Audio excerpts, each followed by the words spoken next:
Now, will forever hold It, my peace.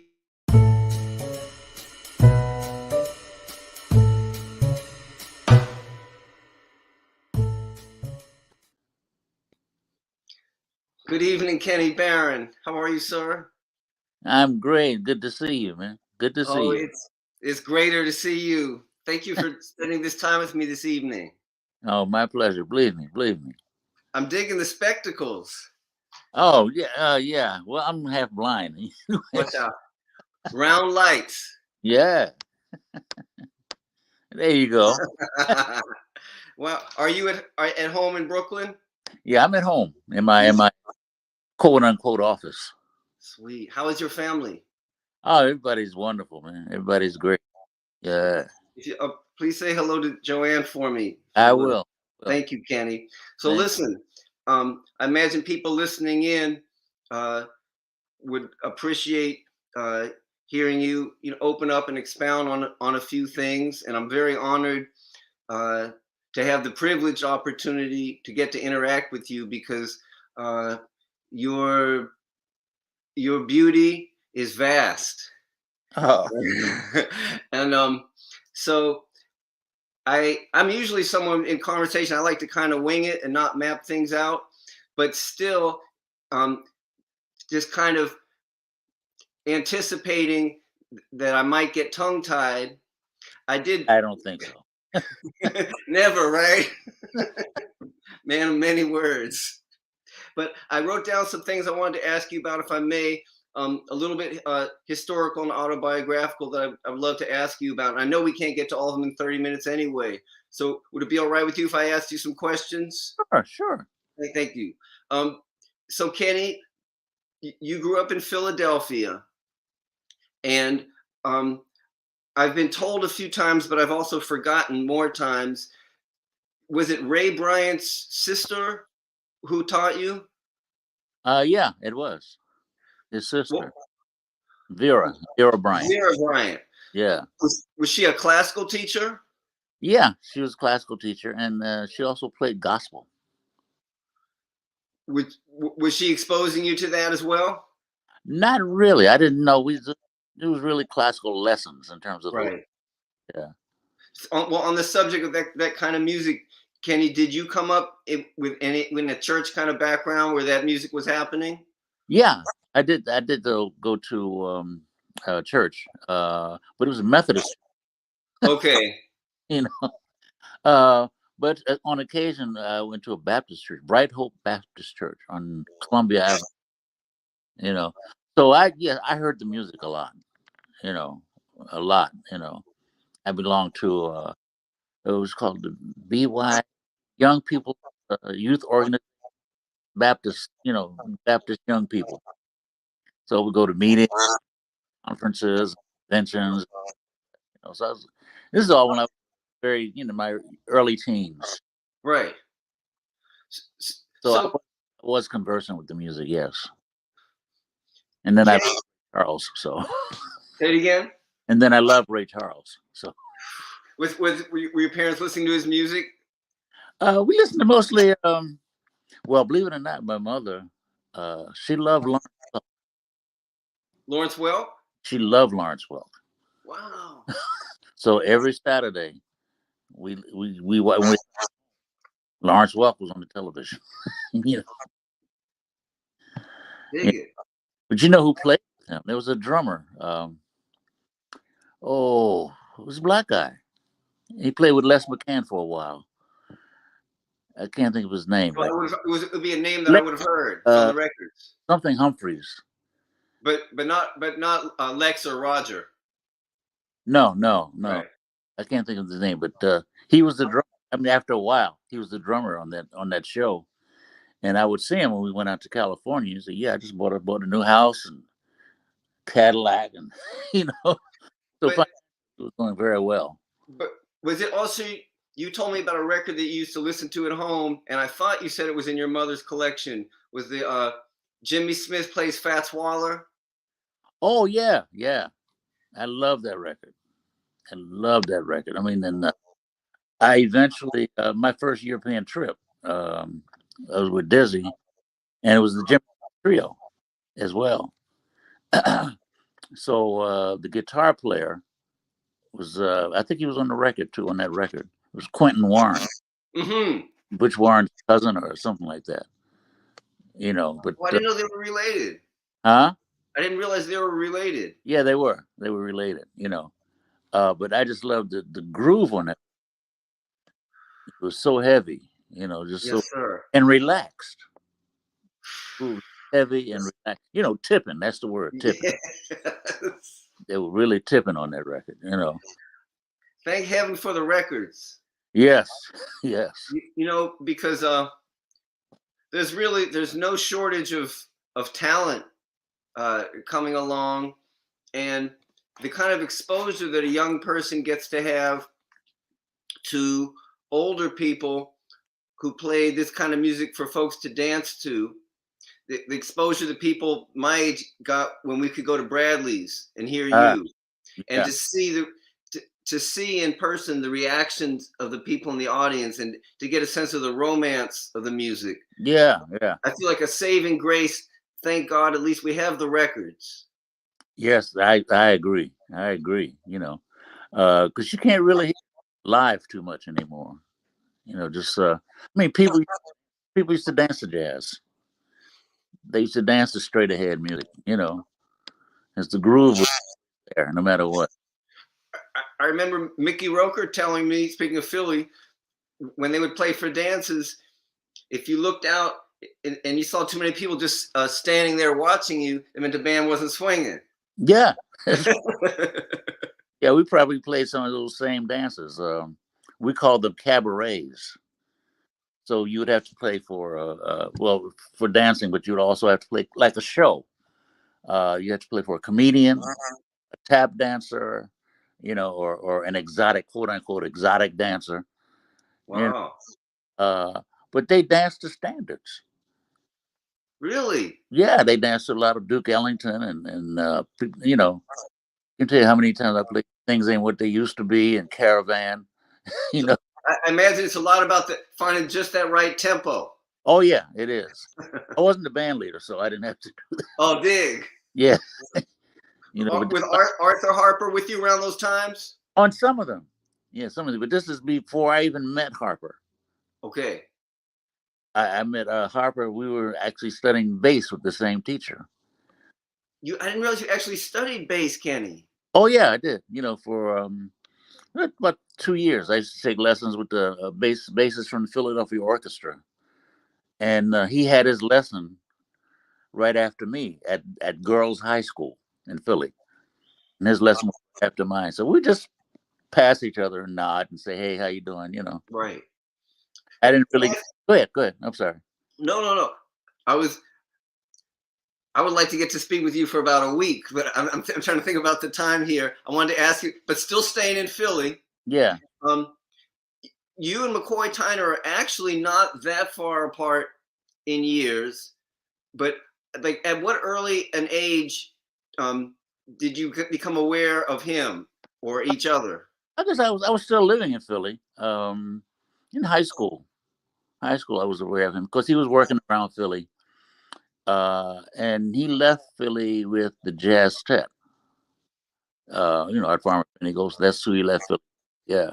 But and he would come back periodically. There was a guy named Tommy Monroe who would open jazz clubs periodically, and he came back, played with Kenny Dorham, played with Kenny Dorham and a couple of other people. You know, so Philly had some stuff happening. But I So got to hear him during that time, and his playing at the time was a little more bebop or a little more straight ahead. Billy Hart swore to me up and down that when McCoy Tyner first came to New York, or this according to Billy, Uh-huh. he said, man, he was playing like Wynton Kelly. That's quite possible, you know. Wow. His playing was really, like I said, very much straight ahead at that time. And it wasn't until he joined Train that his direction started to change. Wow. What was it? Was it your brother Bill who I want to say most most impacted just your early foundations as a jazz player? Yeah, he had certainly had a lot to do with it. You know, in terms of first of all, he had a fantastic record collection, saved 78s. You know, he had Fats Navarro, Dizzy, Bird, Dexter Gordon, and Dexter was his big influence. He loved Dexter Gordon. You know, so and one of the that I absolutely loved was Miles Davis, "The Birth of the Cool," and I used to find that record and just play it to death. You know, Wow. I really loved that record. You know, so it was great to I bought it again. I mean, I didn't buy it the first time, but I bought it many years later. You know, yeah. So that was yeah. He was a big influence in terms, and we talk about music, and he got me my first gig with the band that he was playing, the Mel Melvin or Mel Melvin Orchestra. yeah, yeah. Big. And that was the band we played dancing for dances and stuff. You know, Right. yeah. Who did you first start going on the road or going on tour with, even semi-regionally or what have you? Well, I never did that semi-regionally or even regionally. Mm. Uh, my first trip on the road was actually with Yusef Lateef. That was before Dizzy? Yeah, I didn't realize that. yeah. I was still in high school. Okay. Uh, Yusef came to Philly to work at the Showboat, and the show had a matinee at 4 o'clock on Monday. Right. So somehow his pianist missed the flight. And I remember his name was Abe Woodley. He missed the so he Yusuf called Jimmy Heath if he knew anybody played a matinee, and Right. he gave Yusuf my name. So I went and played the matinee, just the matinee. But it was fantastic. I mean, I loved it. So I was in my last year, of high school, so just around graduation or just before graduation, just after graduation, actually. Yusuf called, and he had a gig at the Minor Key in Detroit, and make it.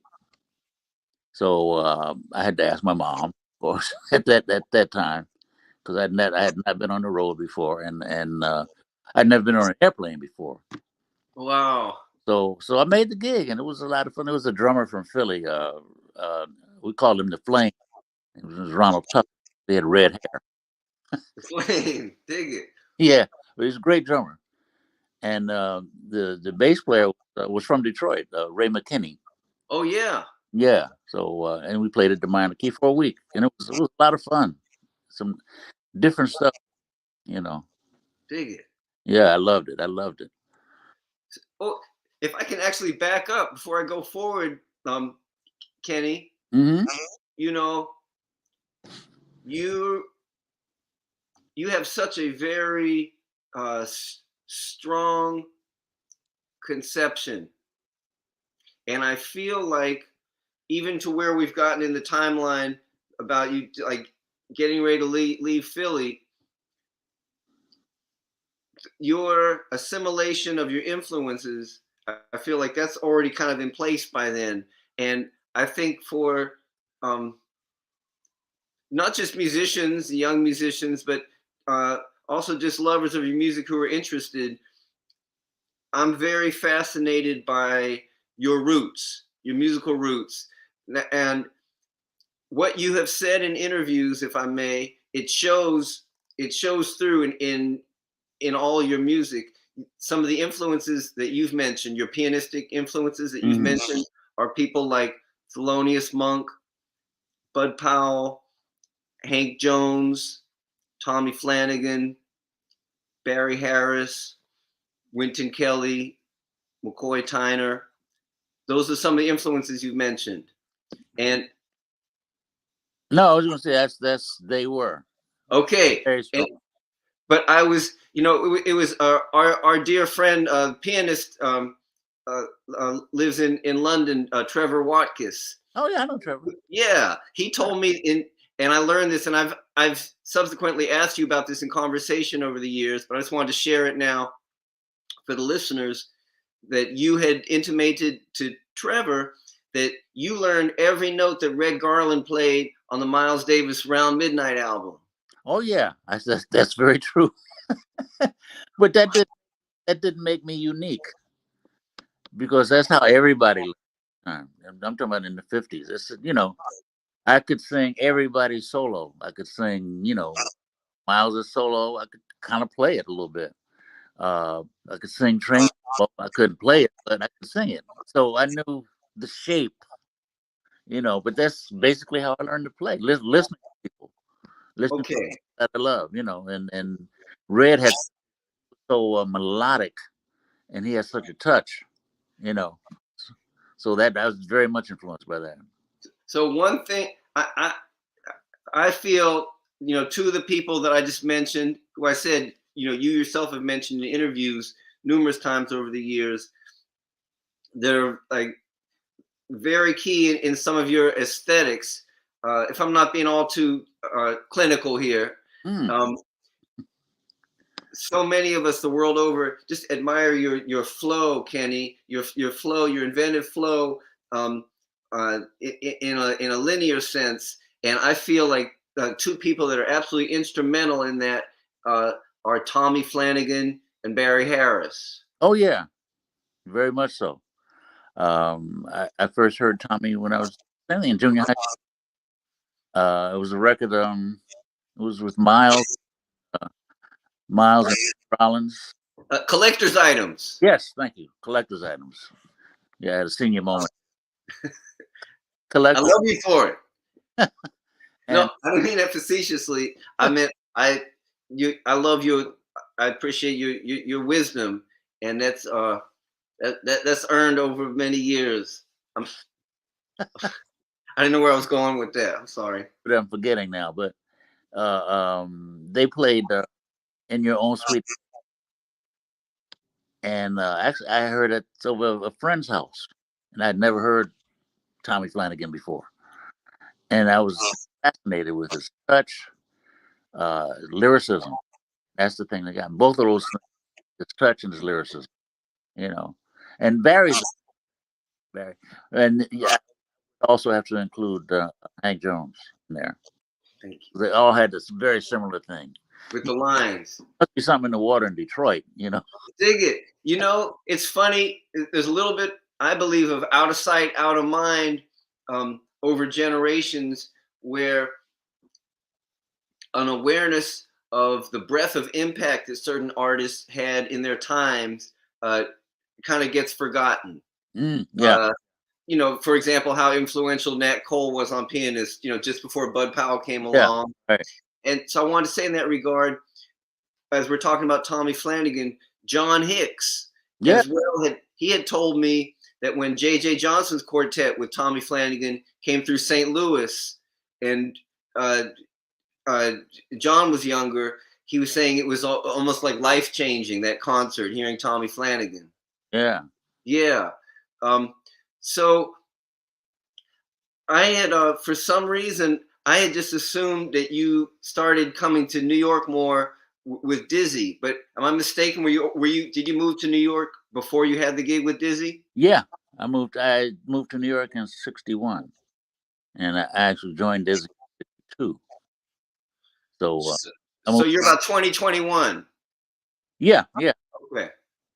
I moved to the Lower East Side, East 6th Street, which was a really great neighborhood. It was the Ukrainian. It still is to a large part. But there were clubs. Five Spot was walking distance. The Jazz Gallery was walking distance. So I walked over to the Five Spot to hang out, and Moody, and he knew my. He said, "Why don't you come up and play something?" So I did, and then he hired. So that was my first gig in New York. Wow. Working with James Moody. Did Moody introduce you to Diz? Yeah, he did. He did. About a year later, Moody started working with Dizzy again with a small group, and I ran into him on Broadway, and he said, "Listen, Lalo is leaving the band. Would you be interested?" Yes. Yeah, I just got married and I wasn't working, so yes, I'm interested. So Wow. Birdland talked to Dizzy, and he hired me without having me play a note, without Wow. hearing me. You know, he hired me just for Moody. Absolutely good. Yeah, Moody wouldn't steer him wrong because Yeah, at that point, Moody had been with Dizzy over the years, sporadically 15 years. yeah, yeah. Yeah. So, do you remember? Because I'm sure you know that you met so many people all at once in your first few months. But do you remember who some of your first like really tight friends in New York, like running buddies, were? Uh, that's an interesting question. Okay, It it really all kind of blends together, right? kind of runs together, you know. But they were musicians, that's for sure. Yeah, yeah, You know, I remember Al Foster was and Ted Curson. He and my brother had a band together. absolutely. Yeah, so you know, You had made the album together. You had better know it. yeah, yeah. Well, that's with Jimmy Owens. You'd better listen with Jimmy Owens. Yes. Yeah, yeah. So, Jimmy Owens and I became pretty close over the years, and we still are. We still are. You know, but for me, that was a great period, great learning period. I spent 4 years. With it was really fascinating. so Kenny, you are just a supreme master of the bossa nova, and one of the very very early masters of it. I want to say, like from the beginning, you had that thing. I had asked you about this before. You told me that your man for bossa novas was Sergio Mendes. But he's the one who influenced me the most in terms of hearing it. I mean, when I was with Disney, we played, Desafinado, One Note Samba. But I heard Brazil 65 one time in San Francisco, actually on the radio in San Francisco. And I fell in love with it. Who is that? And fascinating. Then I did more research and I listened more on samba school and real samba. Okay. And that also other influence. So I love the feeling of music, and then some of the subtle harmonic moves. You know, they move one note and change the whole of a chord. One note, you know, Ooh, you know, and those are the things they would do, and so I just love with it. wow. Um, Man, there's so much I want to ask you about, but I'm looking at the time here, and so I want to leap forward to just another kind of realm other Uh, than names and places and faces. And Kenny, I among legions of fans all over the world, I really love your composition. I love your writing. oh, thank you, thank you. Yes, thank you for writing this music. And you know, like our friend, the great Cedar Walton, Mm. your music, like Cedar's, is enjoyable to listen to, and it's also fun for the players. It's engaging to play Ah, all at once. I love that, you know. And I know Cedar once said to me, Horace Silver. Now that's a real composer. He said, in terms of respect, and it's the same thing that the thread I noticed with all three of you is the music is so enjoyable and uh, so easy to feel, and it tells the story and it takes you places, but it's a joy to play. And I wanted to ask you, it's a vast subject, but if you could share anything just about your relationship with writing music, anything, please. I know I'm not the kind of composer who can say 5 o'clock time to write music. I'm not able to do that. I can come up with something, but I probably won't like it. So most of the composing I've done is like sitting at the noodling, just playing, and eventually I find a little nugget or something, and I can expand. But sometimes it's just maybe just voicing, but chord voicing will fascinate me, and I build around that.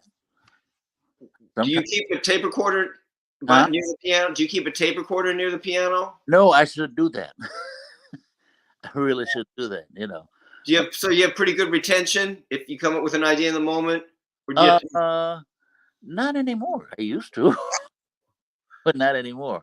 But yeah, what I do now, I have a Clavinova, a Yamaha Clavinova, mhm, mhm. and it records so Oh, slick. I can multi-track and stuff, you know.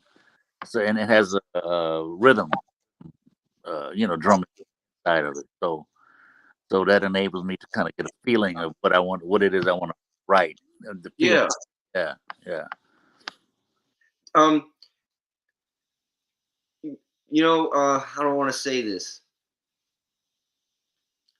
Your music, and of course, I realize this can be said of a lot of great and lasting music, but it evokes a mood, and uh, the song remains true to that throughout. Very much about feeling, like telling a story, yeah, yeah.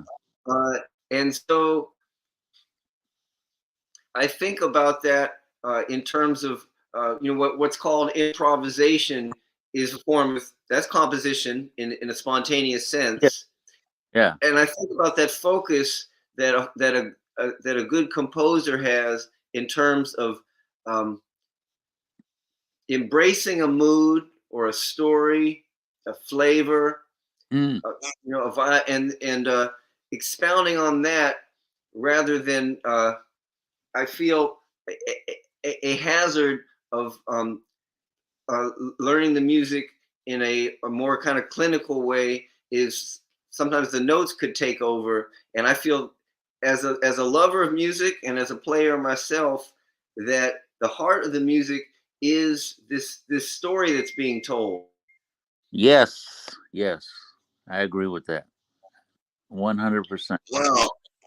So I try and uh, communicate or make a connection emotionally when I'm playing, if I can. That's what I like to try, as opposed to playing a million notes. Um, when I do that, especially now, when I do that, it doesn't really work for me. Playing 1,000 notes. You know, I still try and do it. Maybe my ego trying to do that, but sometimes it just doesn't work. You know, It, so it, I like to play melodic, and I mean, it's the best way I can see it. I just evoke emotion I can. I think something that so many of us look to you for and uh, are grateful to you for is there's a sense of humility to this thing we're talking about, to the song itself, to the melody, to the mood, to the environment when you're playing. Because Kenny, you play. I've had the great benefit and privilege over the years of getting to hear you in many different rooms and settings, and it's always as all your fans know, it's always like just the perfect touch, just the perfect chord, just the perfect vibe, perfect flavor, perfect uh, choice of music. And I feel that in a sense, this represents that you're serving something. Um, if it's not too pretentious of me to put it this way, you're serving something greater than yourself. And the word sounds silly, but I want to say we also appreciate you for serving the music, Kenny, more than serving yourself. And we love you for it. Thank you so much, man. Thank you. Thank you, Kenny. I just want to be respectful of your time because Gail Boyd advised that we should talk for around 30 minutes. And as I said, I'd love to just have you to myself and talk with you for about a week. But I'm so grateful for you to indulge me like this, Kenny. Oh, And cool.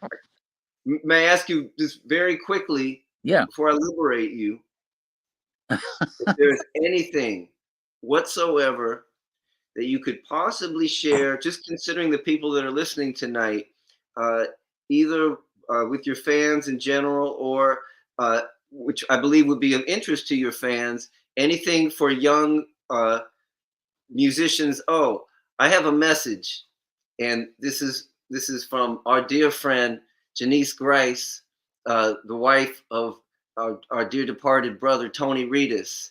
Oh, I She see. said playing with Maestro Barron was one of the highlights of my life.